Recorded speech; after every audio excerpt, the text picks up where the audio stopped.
यत् प्राप्य न किंचित वांछति। जिसको प्राप्त करने के बाद वो कुछ इच्छा नहीं करता, क्योंकि वो जो कुछ भी पाना चाहता है अपने आराध्य से पाना चाहता है। एक बार संत ज्ञानेश्वर और एकनाथ जी महाराज यात्रा करने के लिए निकले। दोनों ही परम भक्त थे, परम ज्ञानी थे। यात्रा करते करते जा रहे थे तो एक मरुस्थल आया और मरुस्थल में बहुत प्यास लगी। प्यास लगी तो उसके बाद ये तो बड़े सिद्ध पुरुष थे ज्ञानदेव जी, बहुत उनकी चमत्कारों की बातें हमने आपने पढ़ी।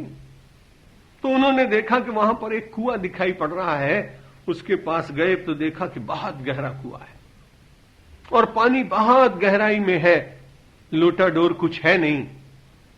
तो अपनी सिद्धि बल के द्वारा ही वो उसमें नीचे उतरे और जल पी आए। तृषा मिट गई, लेकिन उन्हें ध्यान आया कि एकनाथ को भी तो प्यास लगी, चलो उसके लिए भी पानी लेते चले। तो अपने कमंडल में जल ले आए। जब कमंडल में जल ले आए तो उसके बाद उन्होंने कहा कि लो एकनाथ, ये जल पियो। एकनाथ थे या नामदेव थे, इनमें से कोई एक भक्त थे। तो जब उन्होंने कहा कि ये जल मैं नहीं पीऊंगा, क्यों? क्योंकि ये तो जल सिद्धि के द्वारा लाया हुआ जल है, ये भक्ति के द्वारा लाया हुआ जल नहीं। इस जल में कहीं ना कहीं सूक्ष्म रूप से मेरे मित्र का अत्यंत सूक्ष्म अहंकार कहीं व्याप्त है।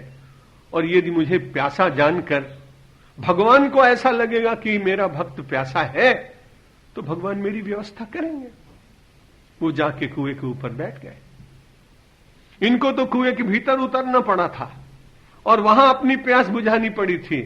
लेकिन जब दूसरा भक्त उस बार बार कुएं की ओर देखता है तो देखता क्या है कि जल धीरे धीरे उसका स्तर बढ़ रहा है। इतना जल का स्तर बढ़ा कि बिल्कुल हाथ डालकर अंजुलि से उन्होंने जल पी लिया।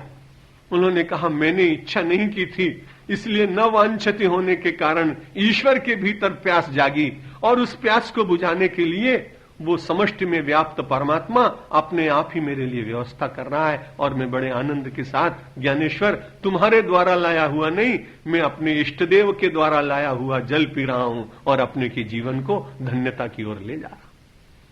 यह प्राप्य न किंचित वांछति न शोचति न द्वेष्टि। कुछ इच्छा नहीं करता और किसी प्रकार का मन में शोक नहीं करता। शोक का कांटा व्यक्ति के जीवन को बार बार विद्ध करता है, ऐसा हम सबके जीवन में होता है। लेकिन यदि नियमित और बड़ी श्रद्धा और विश्वास के साथ भक्ति के साथ जीवन में हम अपना जीवन चलाने का यत्न करें तो भक्ति अपने आप ही एक बहुत बड़ा कवच बन जाती है।